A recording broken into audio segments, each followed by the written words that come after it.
Welcome to Grand Sumo Breakdown, the unofficial sumo podcast for official sumo fans.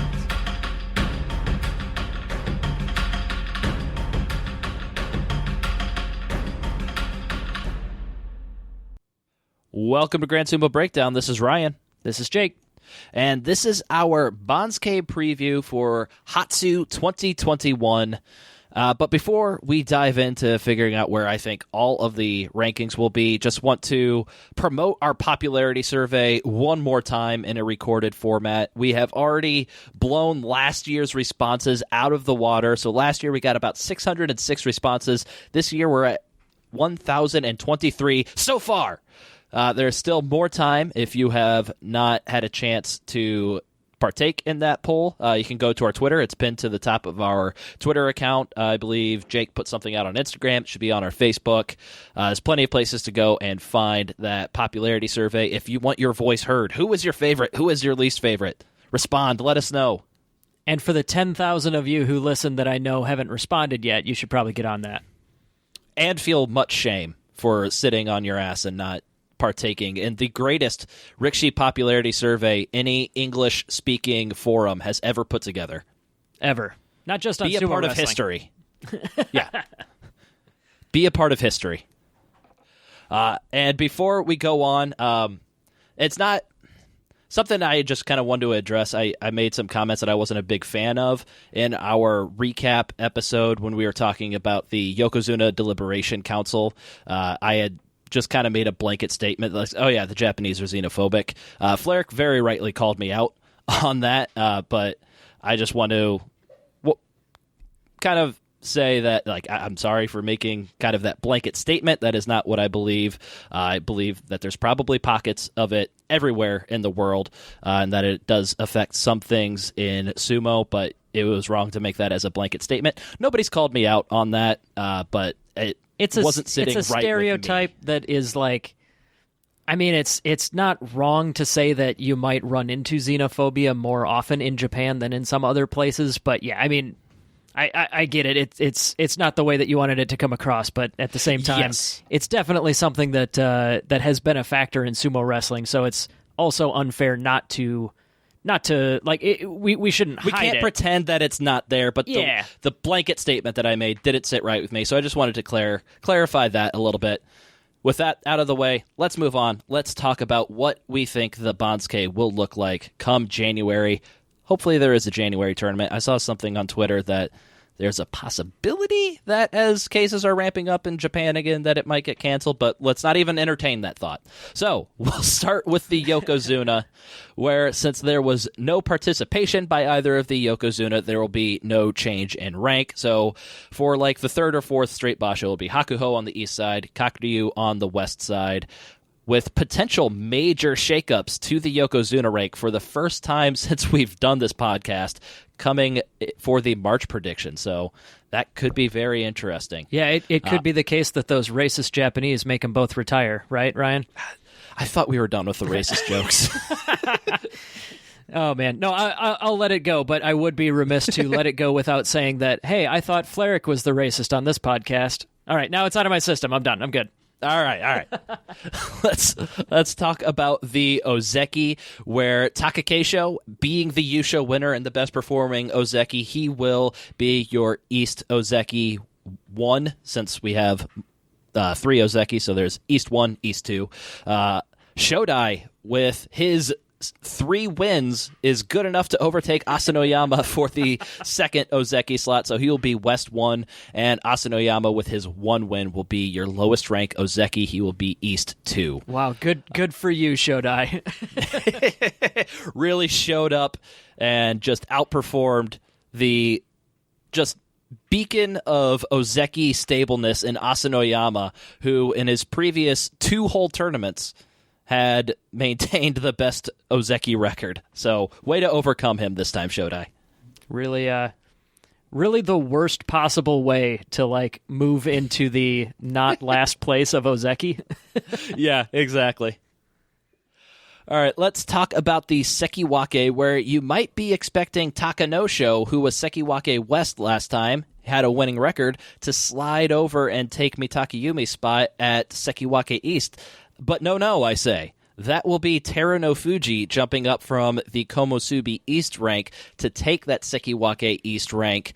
And I'm pretty sure this is the first time we've kind of run across this scenario since we started predicting Banzuke's.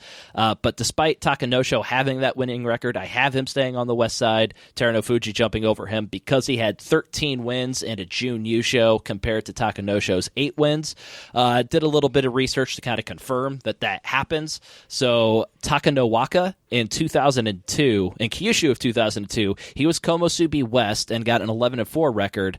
Sekiwake West, Kotomitsuki, was 8-7, and the Sekiwake East either got promoted to Ozeki or demoted from Sekiwake East. So in the next tournament, Sekiwake East was Takanowaka, who was Komosubi, and Kotomitsuki stayed at that same rank of Sekiwake West. And a very similar situation happened with Kaio and Tochiazuma in 2000, where Kaio was a Komosubi, 14-1 record. Tochiazuma, Sekiwake East, 9-6 record.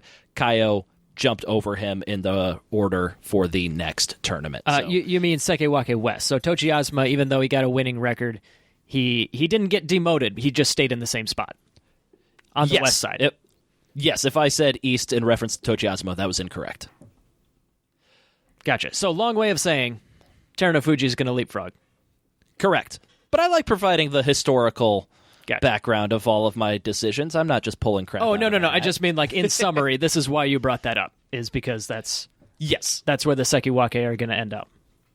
All right, so here is going to be a lot more historical data to back up why I have made some decisions for the Komosubi rank. So Komosubi East 1, I believe we will have Takayasu. He had that 8-7 record. I think he will slide over to take that Komosubi East 1 rank.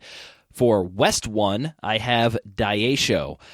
So he had a 10-5 record at the Maegashira 2 rank, and there has only ever been one instance since 1942, and 2 instances ever where a Maegashira 2 with 10 wins did not make it to the Komosubi rank in the next basho. So, my data to back this up, most recent instance of that happening, Asanoyama in Aki of 2019, he created a new Komosubi slot after going 10-5 at Maegashira 2, which in the long run, I have 2 Komosubi slots being created, not necessarily Daisho creating one since I have him at West 1, but it makes sense.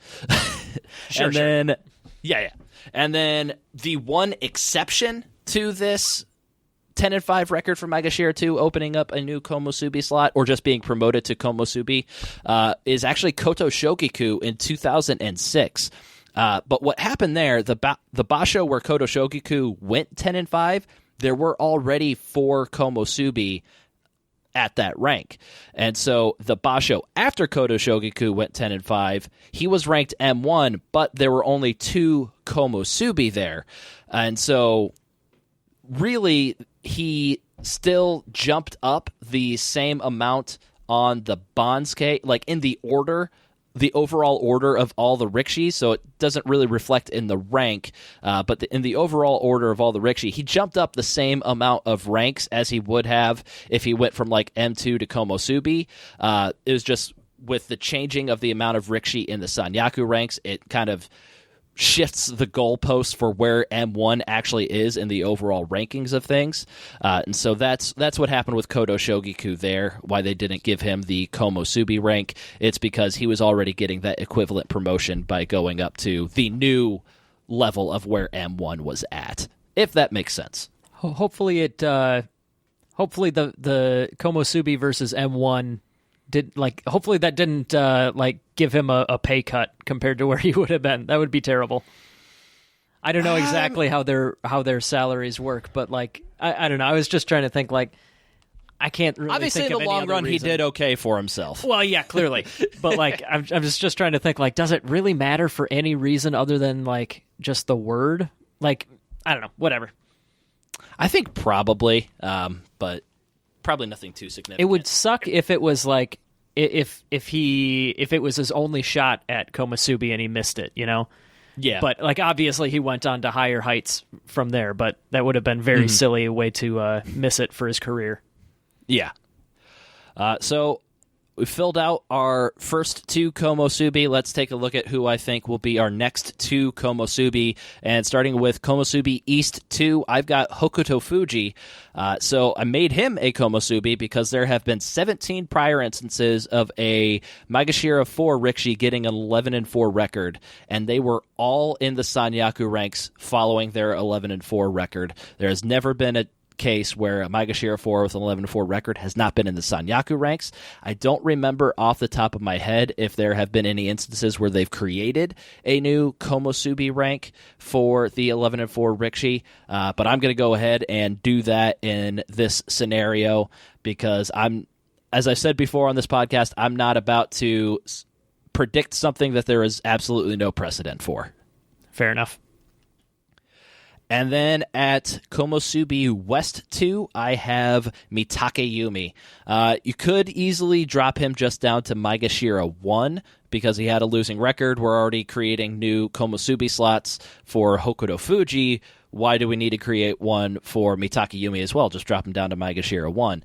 Well, the last 45 times that a Sekiwake got a 7-8 record, they were not booted from the san-yaku ranks. And this includes 2 semi-recent instances of the demoted Sekiwake creating an extra Komosubi slot and being the lowest ranked of the Komosubi. So there's also precedent for Mitake Yumi not dropping down to M1, but creating a new Komosubi slot based on his 7-8 record. That makes sense. I'm kind of curious. Yeah. There are weird specific instances where you get extra Sekiwake and weird specific instances where you get extra Komosubi. Is there any chance in this one you think for there to be extra Sekiwake slots to fill these needs, or do you think it's for sure going to be extra Komosubi?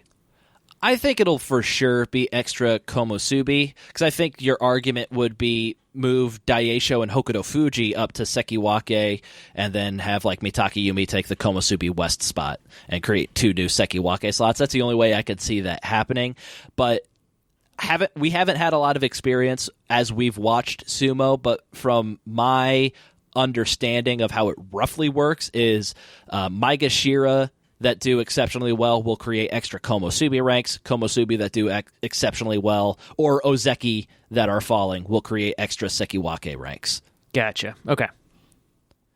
So that's not to say if Maegashira 1 went 14-1, but we already had 2 Sekiwake that had like 8-7, 9-6 records. In that scenario, they very well could create a new Sekiwake rank.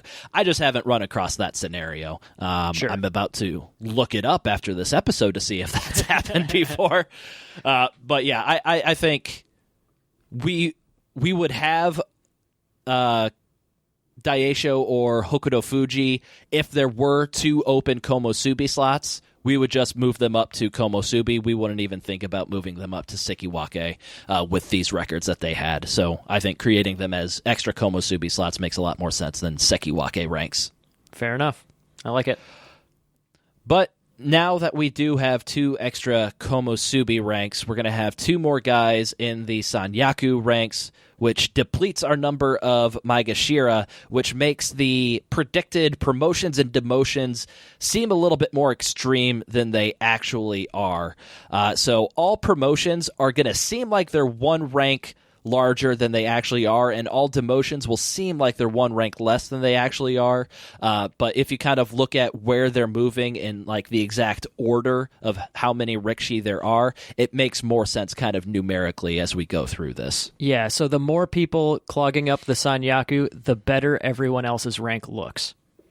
Well, the more san-yaku ranks that we add from one basho to the next. Yeah. I'm sorry. So, by adding 2 san-yaku slots, everybody basically gets 2 slots of appearances. Yeah, everybody gets a free extra rank of, like you said, appearances of how they actually look like they're on the Banzuke. Despite the order being the same, regardless of what you call them. Correct. This also is, for the Guess the Banzuke game that Kintama Yama does, is a very risky move, because I could get the order exactly correct from Komosubi East 2 down to Maegashira 16 East, but if they actually just make Daisho and Hokuto Fuji, Maegashira 1, then I'm going to be off by 1 rank on everything, even though I got the order exactly correct. Harsh.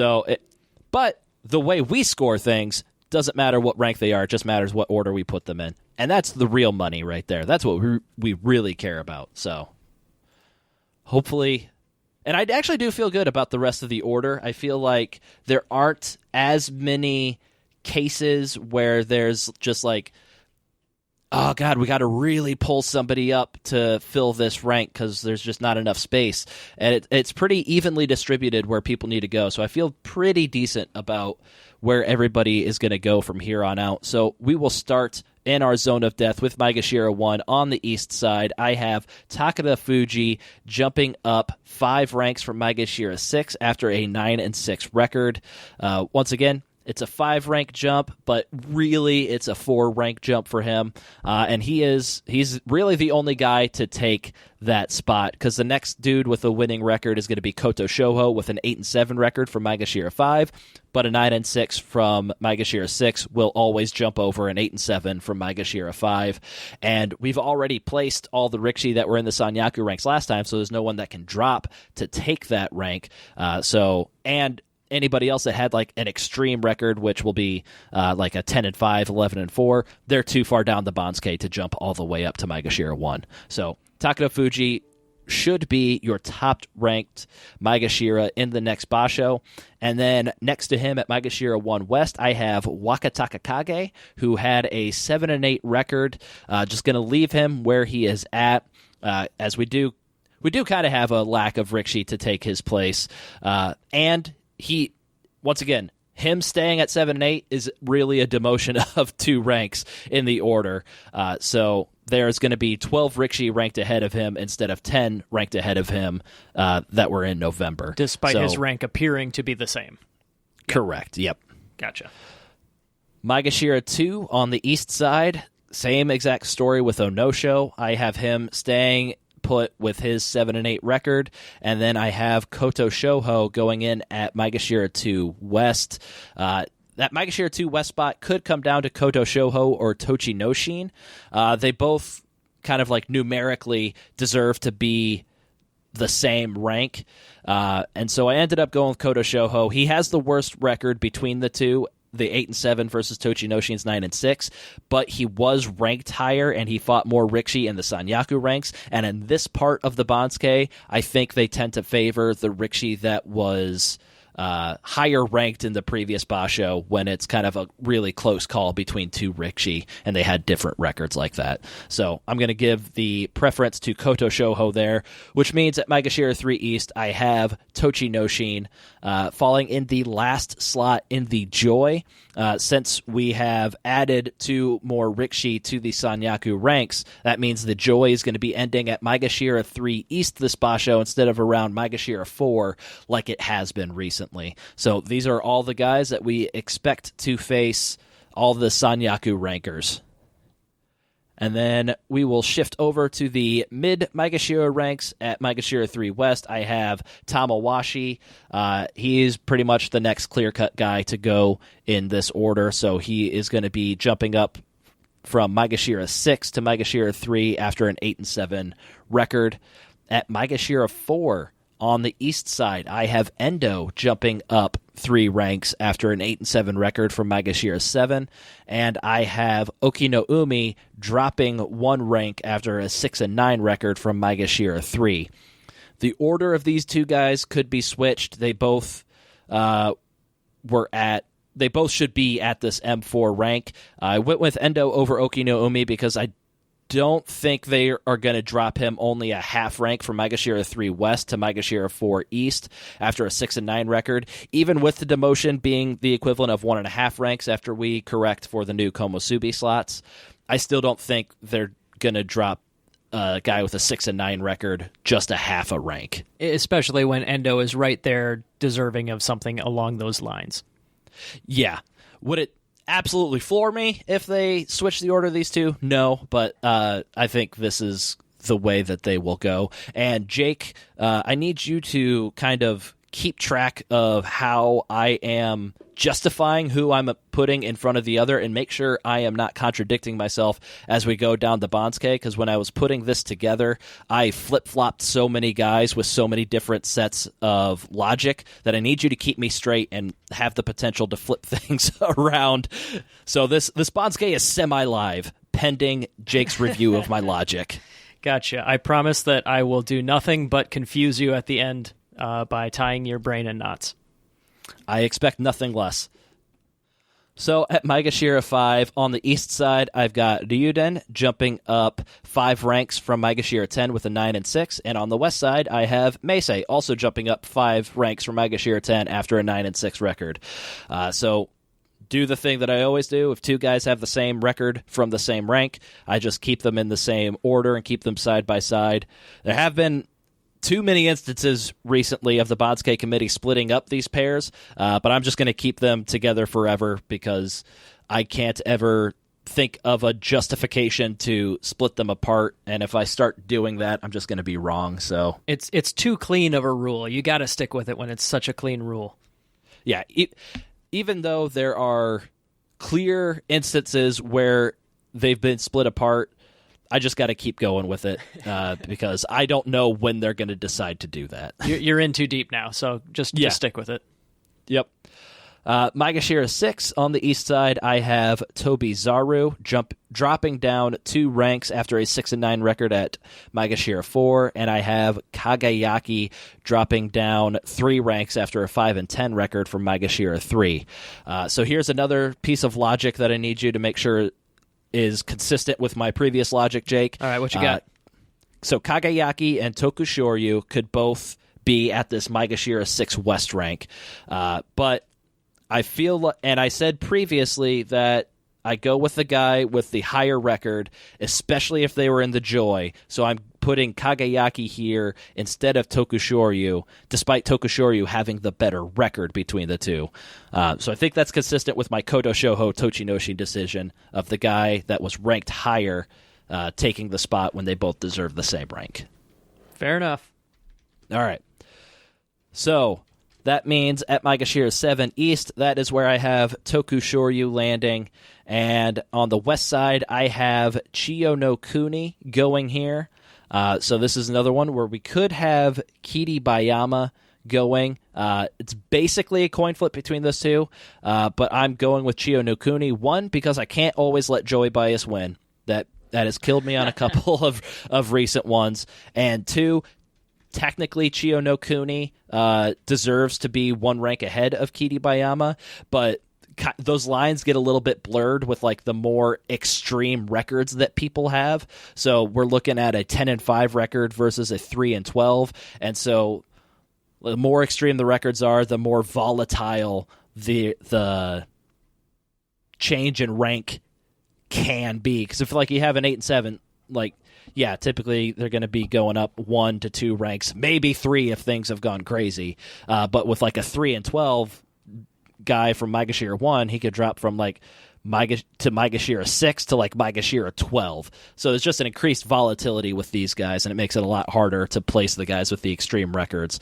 But I'm gonna go with Chiyo no Kuni jumping up 7 ranks from Maegashira 14 after his 10 and 5 record at Maegashira 7 West. And then at Maegashira 8 East, I'm going to have Kiribayama going there. And on the west side, I have Shima no Umi.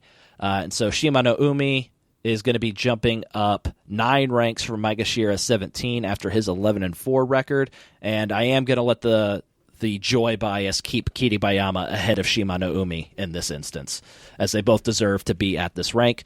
Let the guy that had the higher rank before, especially if they were in the Joy, stay ahead. Logic still stands. We'll see if we can keep it going all the way through. We're starting to skirt contradictions here, but let's go with all that. Right. Well, what are you seeing here? Well, you didn't put Kiribayama ahead of Chiyo no Kuni because of the Joy, but you did put him ahead of Shima no Umi because of the Joy. But I also did say technically Chiyo no Kuni does deserve to be 1 rank ahead of Kiribayama. Kiribayama and Shima no Umi, based on the numbers, should be at the same rank. Just keep her going here. All right. I'm working on my excoriating takedown of you, a la the end of Billy Madison. Ooh, I look forward to that, actually. No, you don't. Do not get your hopes up. Don't get me wrong. I'm not putting effort into anything. I'm just going to make fun of you. Yeah, I mean, that's still disappointing, but that's the idea. Disappointing. That's the better way to say what I'm going to do to you. All right, let's move on. Maegashira 9 on the east side. I've got Aoyama going there, and on the west side, we've got Miyogiryu. I could put Miyogiryu a little bit lower. He had a 4-11 record for Maegashira 5, so this would only be a 4 rank drop for him. In reality, it's the equivalent of a 5 rank drop, which for 4-11 is fairly acceptable.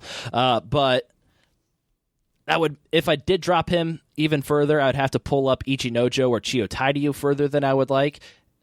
And I'm going to use those two words again, joy bias, so Miyogiryu is getting the bump ahead of those two guys. So as we shift to the bottom of the Banzuke, Maegashira 10 East, I have Ichinojo. Maegashira 10 West, I have Chiyotairyu. So both of these guys deserve the same rank. And I am going with the Rikishi that was ranked highest in the previous basho to stay ahead. So that is Ichinojo, that had the 8-7 record at Maegashira 13, ahead of Chiyotairyu, who had the 9-6 record at Maegashira 15. Maegashira 11 on the east side, I have Kotoeko, and on the west side, I have Aqua. So this one I was thinking about a little bit earlier today, and I think I might switch. So Aqua spot could go to Teritsuyoshi here, who I have at Maegashira 12 East, but we're at the point in the Banzuke where neither of these guys were in the Joy, and I think they tend to give preference to the one that had the winning record in the previous basho. But I could be convinced, Jake, to switch Teritsuyoshi and Aqua. What say you? I say we're far too far down the Banzuke for me to really have a strong opinion here. These guys are all going to face the same guys that they're going to face. So I don't think it's a huge difference once we get to the bottom. Or the bottom quarter, I guess. I think that, so the promotion that Aqua is getting is like 4 full ranks plus 1 because of the appearances thing. I think that's kind of generous, but at the same time, how far is Teritsuyoshi going down? It would be a 3 rank drop by the numbers, 4 ranks with the added Komusubi slots, with a 5 and 10 for Maegashira 8. Yeah, it looks like 4.5. So yeah, I don't know. I think I totally agree that this is kind of a toss up.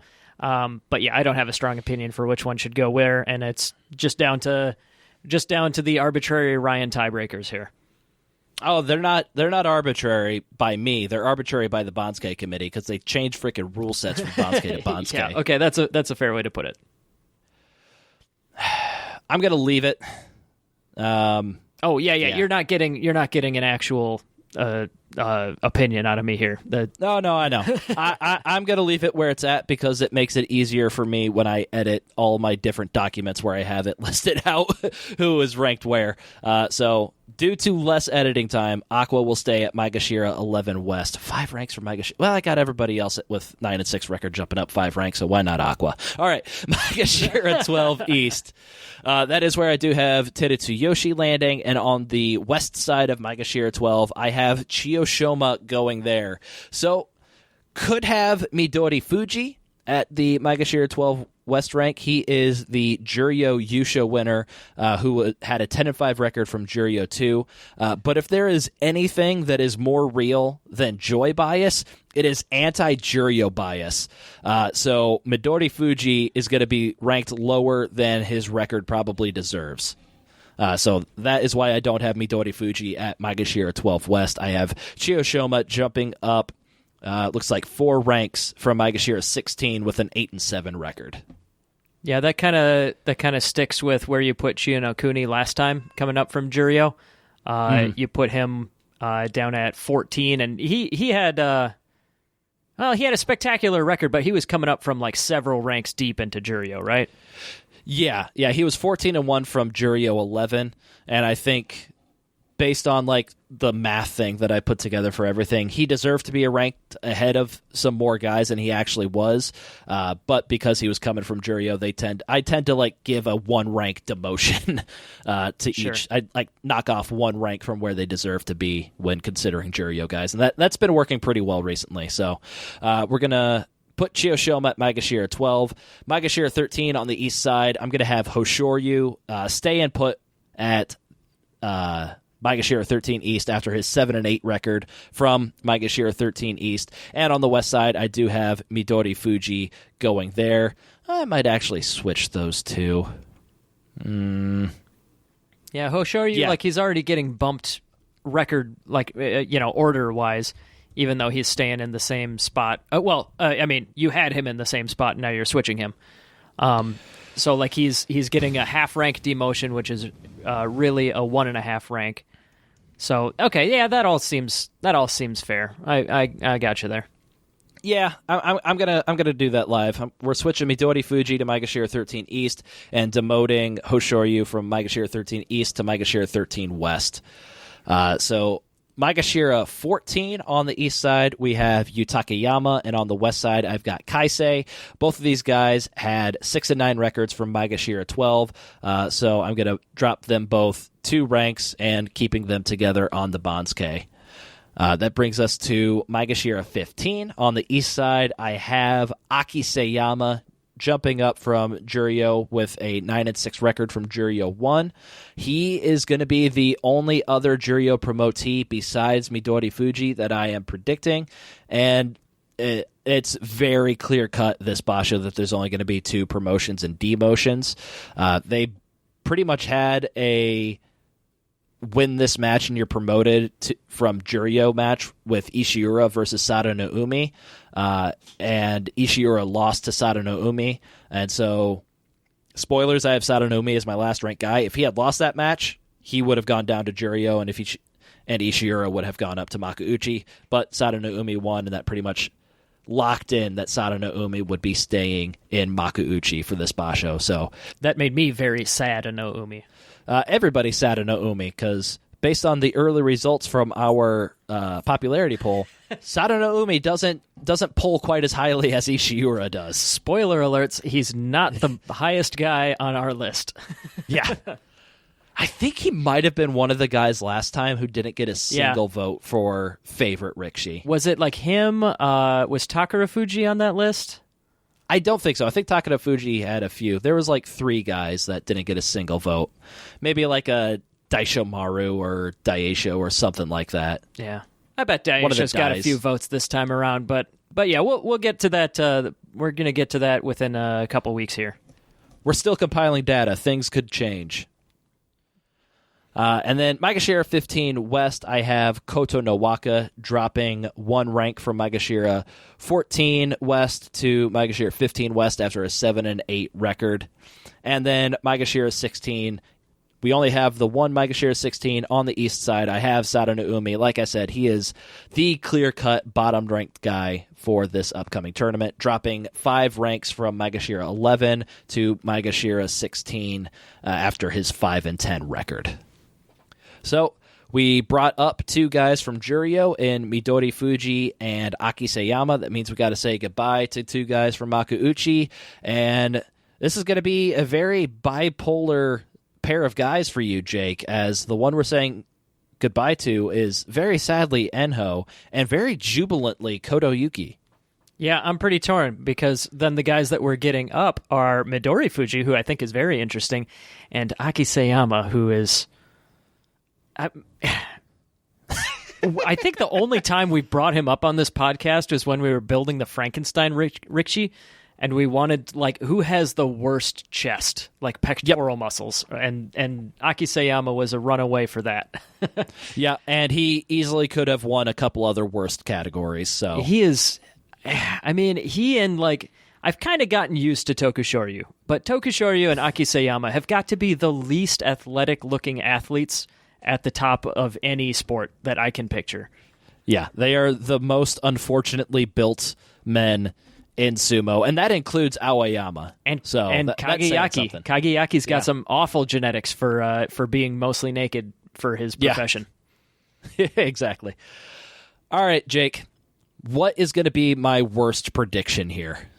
So I'm going to go ahead and say I want to rename this section of the podcast because it's not really fun anymore now that you're like, you are practiced at this and you do so much research specifically to avoid having a worst prediction.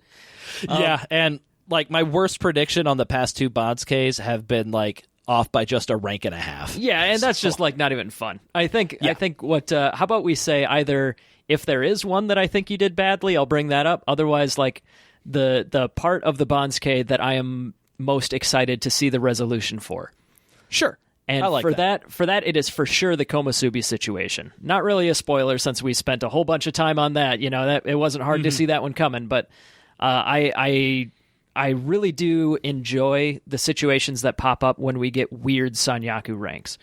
And you've absolutely have me sold that something screwy is probably going to happen here. Just based on all that precedent, all that research that you did to say that something is going to be like it would be super, super uncommon, a huge exception for any of these things to happen unless they do extra Komusubi. And that's just super cool to me. Yeah. I have to agree for you because pretty much my entire Banzuke hinges on that. Yes, also that. And like I said, I feel like the rest of the Banzuke is fairly boring. The only spots where we could run into trouble where there's a bunch of people that deserve to be the same rank isn't until we're at like Maegashira 14 and 15 with like Yutakayama, Kaisei, Kotonowaka, Chiyoshoma, Akiseyama. Yeah. And the way I kind of sort that out, and it worked really well in the last tournament, is you put the guys with the winning records on top, and then whoever out of the winning records, whoever was ranked the highest, doesn't matter what their record was, will go ahead of the rest, and then you just go with the losing records based on, once again, where they were ranked last time. Yeah, and you I think you kind of talked your way out of having any real logical contradictions here. It sounds like, other than the one where you just said, like, joy bias be damned, Kiribayama is going below.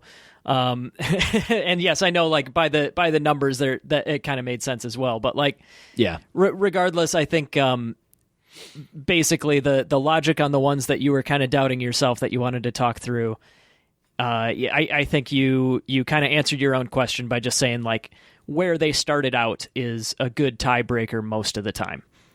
And almost all the time, if one of the guys is coming up from Juryo, maybe bump him down. If one of the guys is coming out of the Joy, maybe bump him up. So like that, I think that pretty much explained all of the ones that you were, the ones that you were doubting yourself on, like I said. Mm-hmm. All right, that was a very bad Billy Madison style takedown of me, in so much as that you complimented me, which I don't know how to feel. Very thrown off at the end of this episode. There you go. That's what I was going for then. My God. It all worked out according to your plan. It always does. And if rating and reviewing podcasts works according to your plan, you can leave us a 5-star review on Apple Podcasts or your favorite podcast listening service. Can I add to this now that it's live? Go for it. I have a mistress of a podcast that's just coming out now, and I'll probably mention it. I'll find a more streamlined way to bring it up on future podcasts as part of our closing. I imagine that you're just going to shout it at the top of every podcast from now until the end of time. Probably. Instead of introducing myself by name, I'll just yell about another podcast that I am one of the co-hosts. Me and a buddy have started Real Therapy, Reel Therapy. It is a movie review podcast with me and a couple buddies. We just went live today. I guess yesterday by the time you're listening to this. But we released a couple episodes at once just to give people a feel for what's going on. So we reviewed Knives Out, we reviewed The Goonies, and we reviewed Hellraiser. Those are the episodes that are already out. But we're roughly a 60 to 90 minute show once a week. Check it out. It's a lot of fun. We actually had a bonus episode that would be If you join the Patreon, I can't remember exactly what the levels on the Patreon are yet, but there are bonus episodes that we do. Try to do those almost every week here. And Mac from the Grand Sumo Breakdown podcast, hopefully you've heard of them and listened to them too. Mac was one of the guest stars on that one and had a great time talking about They Live, the movie with the long, incredibly long, super long, drawn-out fight scene in the middle about Rowdy Piper trying to get Keith David to put on the goddamn sunglasses. That's the Kick-Ass and Chew Bubblegum movie, right? Yes, it is. Yep. All It right. is. It is. I don't want to say good, but it's definitely also a masterpiece. But yeah, so check it out. I'll be pimping it on my own Twitter and stuff like that. But if you enjoy the kind of banter that we get on GSB and are also interested in movie criticism, that's it's something that I think you'd enjoy.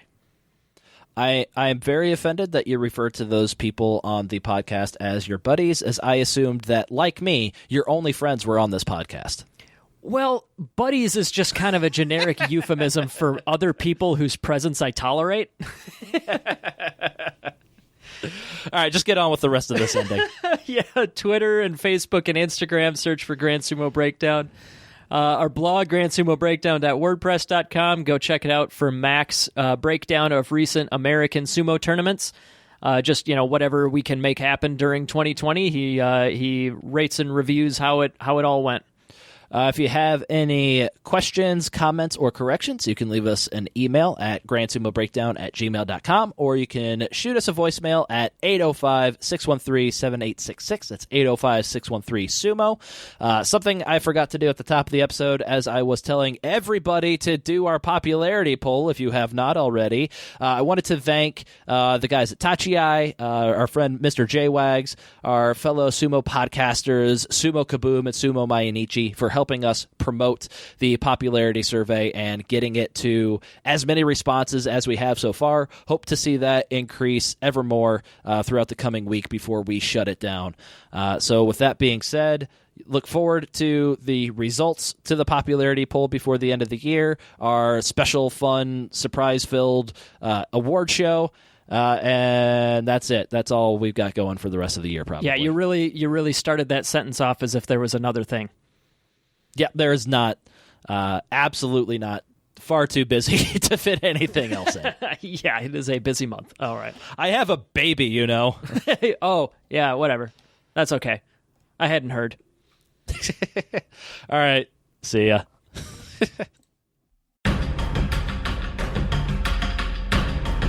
Thank you for listening to Grand Sumo Breakdown. Until next time, Throw your salt high. And keep moving forward.